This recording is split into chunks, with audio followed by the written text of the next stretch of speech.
Hello दोस्तों, स्वागत है आपके अपने YouTube चैनल पर। अगर आपको न्यू आईपीओ की जानकारी चाहिए, तो आप बिल्कुल सही चैनल आए हैं। यहाँ आपको कंपनी की पूरी जानकारी मिलेगी। तो अगर आप चैनल पर नए हो, तो सब्सक्राइब जरूर कर लेना और कमेंट भी करना कि आपको वीडियो कैसी लगी। तो चलिए बात करते हैं आज की आईपीओ की। जय हिंद दोस्तों। आज मैं आपके लिए एक न्यू कंपनी का एनालिसिस लेकर आया हूं, तो वीडियो पूरा देखना बिना स्किप किए, तभी आपको समझ आएगा मैं क्या कहना चाहता हूं। तो चलिए शुरू करते हैं। दोस्तों, ड्राई फ्रूट्स हम सबको पसंद है, लेकिन क्या एक ड्राई फ्रूट बेचने वाली कंपनी आपके पोर्टफोलियो में मिठास घोल सकती है? आज हम बात कर रहे हैं एनएफपी संपूर्णा फूड्स के बारे में, जो अपना आईपीओ लेकर आ रही है। लेकिन क्या आपको इसमें निवेश करना चाहिए? चलिए डिटेल में समझते हैं। अब बात करते हैं एनएफपी संपूर्णा फूड्स की असल कहानी की। ये कंपनी 2019 में शुरू हुई थी और इनका काम है ड्राई फ्रूट्स की दुनिया में प्रीमियम क्वालिटी देना।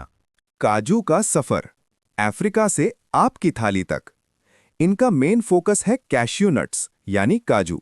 ये लोग काजू इंडिया में ही नहीं खरीदते, बल्कि अफ्रीका से रॉ कैश्यू नट्स इंपोर्ट करते हैं। इसका फायदा ये है कि उन्हें टॉप क्वालिटी रॉ मटेरियल मिलता है। 2. मैन्युफैक्चरिंग और टेक्नोलॉजी। इनके पास हरियाणा में अपनी मैन्युफैक्चरिंग यूनिट है। ये सिर्फ काजू छीलते नहीं हैं, बल्कि इनके पास मॉडर्न रोस्टिंग और प्रोसेसिंग मशीन्स हैं। ये लोग कैश्यू कर्नल्स यानी साबुत काजू, रोस्टेड काजू और फ्लेवर्ड नट्स तैयार करते हैं। 3.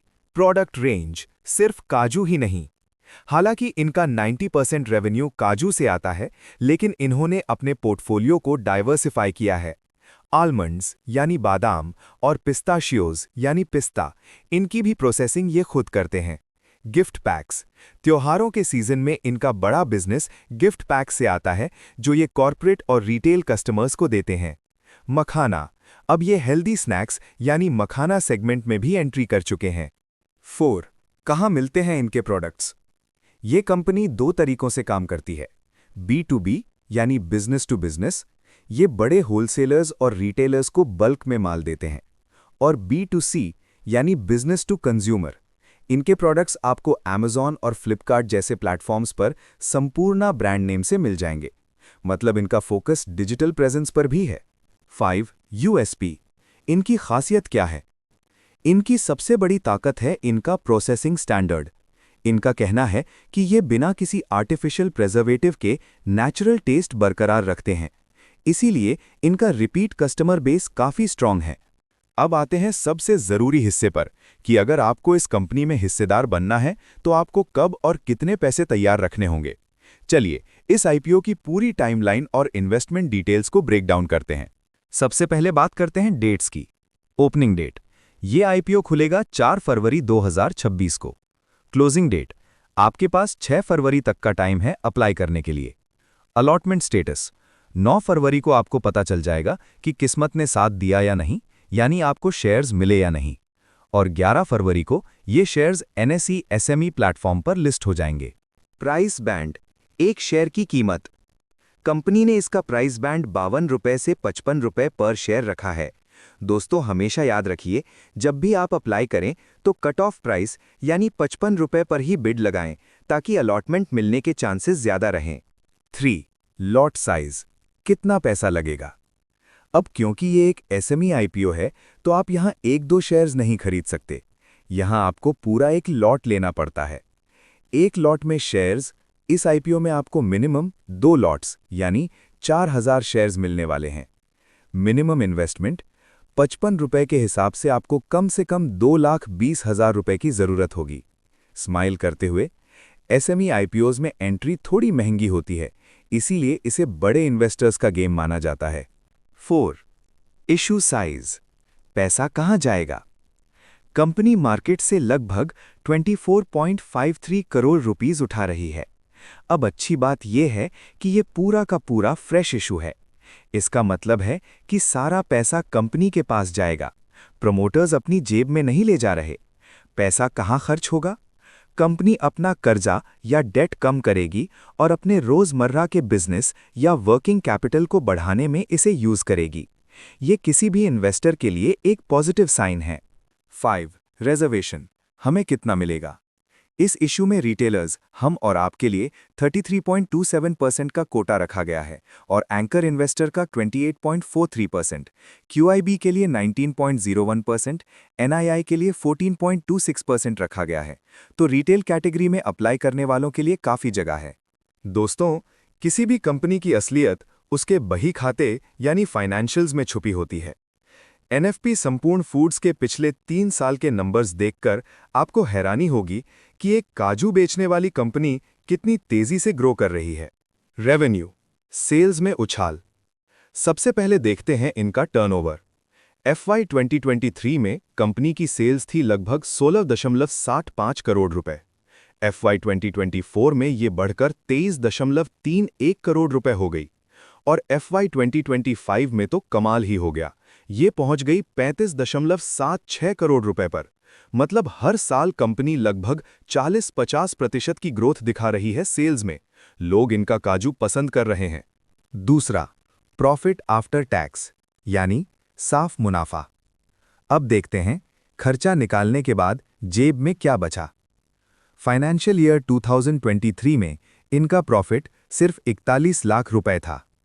फाइनेंशियल ईयर 2024 में इनका प्रॉफिट सिर्फ 1.02 करोड़ रुपए था। लेकिन फाइनेंशियल ईयर 2025 में ये जंप मारकर 2.67 करोड़ रुपए पर पहुंच गया। 2 साल में मुनाफा 6 गुना बढ़ना कोई मामूली बात नहीं है। इसका मतलब है कि कंपनी अपने मार्जिन्स को बहुत अच्छे से मैनेज कर रही है। नंबर 3, एफिशिएंसी रेशियोज, कितनी ताकत है। अब 2 इंपॉर्टेंट नंबर्स जो आपको जरूर देखने चाहिए। ROE, रिटर्न ऑन इक्विटी, 34.82%, यानी अगर आप 100 रुपए लगाते हैं तो कंपनी उस पर लगभग 35 रुपए कमा कर दे रही है।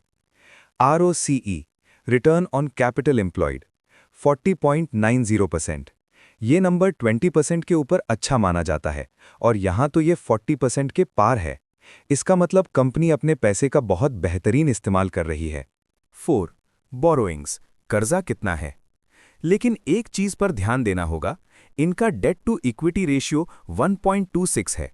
कंपनी पर थोड़ा कर्जा है, लेकिन अच्छी बात यह है कि आईपीओ से जो पैसा आएगा उसका एक बड़ा हिस्सा ये कर्जा चुकाने में ही यूज करेंगे। जब कर्जा कम होगा तो प्रॉफिट और भी बढ़ेगा।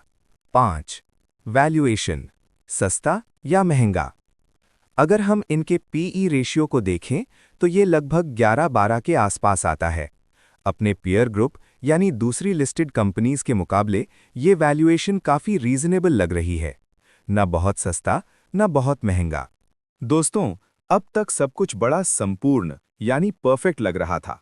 सेल्स बढ़ रही है, काजू बिक रहा है, लेकिन शेयर मार्केट में आंखें बंद करके पैसा लगाना खतरनाक हो सकता है।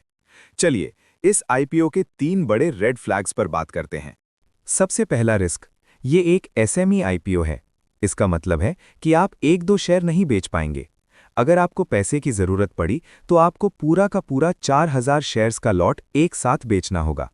अगर उस दिन मार्केट में बायर नहीं मिला तो आपका पैसा ब्लॉक हो सकता है। इसे लिक्विडिटी रिस्क कहते हैं।